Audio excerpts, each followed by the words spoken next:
नमस्कार मित्रांनो, मी प्रवीण अहिरे तुम्हा सर्वांचं पुन्हा एकदा स्वागत करतो आपल्या एका नवीन व्हिडिओमध्ये। तर बघा मित्रांनो, आजच्या व्हिडिओमध्ये आपण अतिशय महत्त्वाची माहिती पाहणार आहोत, ती म्हणजे अशी की जिल्हा परिषद भरती 2023 विषयी पाहू शकता। बघा, जिल्हा परिषद भरती आजची नवीन अपडेट असणार आहे। संपूर्ण माहिती आपण या ठिकाणी पाहणार आहोत। त्या अगोदर तुम्हाला सूचना आहे, जर तुम्ही व्हिडिओवर नवीन असाल तर व्हिडिओला लाईक करा, व्हिडिओला जास्तीत जास्त शेअर करा आणि चॅनलला सबस्क्राईब केलं नसेल तर चॅनलला देखील सबस्क्राईब करून घ्या। तर बघा, जिल्हा परिषद भरती संदर्भातची काय अपडेट आहे ती आपण या ठिकाणी पाहूया।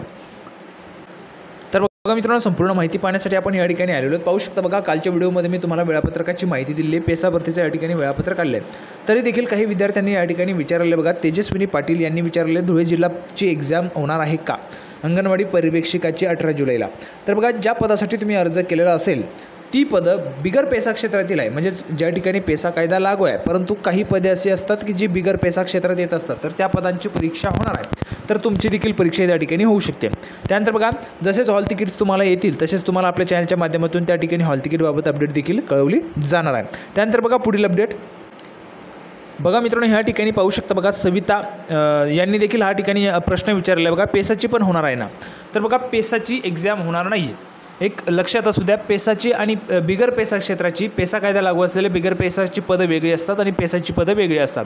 तर ज्या ठिकाणी पेसाची पदं आहेत त्या पेसांची पदांची परीक्षा होणार नाही आहे। पेसा कायदा लागू आहे, परंतु बिगर पेसा क्षेत्रातील ती पदे आहेत त्याची स्वतंत्र बिंदू नामावली असते, त्या पदांची परीक्षा होणार आहे।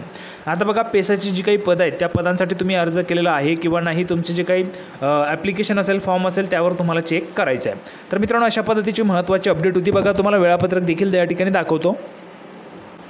बघा मित्रांनो, संपूर्ण वेळापत्रकावर आपण आलेलो पाहू शकता। बघा, नाशिक, धुळे, नंदुरबार, जळगाव, अहमदनगर, पुणे, ठाणे, पालघर, गडचिरोली, चंद्रपूर, अमरावती, यवतमाळ, नांदेड या जिल्ह्यांमधील जर आपण पाहिलं तर बघा, जी काही क्षेत्र आहे, बघा, मुख्य पर्यवेक्षिका या संवर्गातील बिगर पेसा क्षेत्रातील पदांसाठी, बिगर पेसा क्षेत्रातील जी काही पदं आहेत, म्हणजे ज्या ठिकाणी पेसा कायदा लागू आहे, आता बघा हे जे काही 13 झेडपी आहेत या ठिकाणी पेसा कायदा लागू आहे, परंतु त्या ठिकाणी बिगर पेसा क्षेत्रातील पदे देखील आहेत, तर त्या पदांची परीक्षा या ठिकाणी होणार आहे। 18 जुलैपासून ती परीक्षा सुरू होणार आहे आणि जवळपास 30 जुलैपर्यंत या ज्या काही परीक्षा आहेत त्या चालणार आहेत।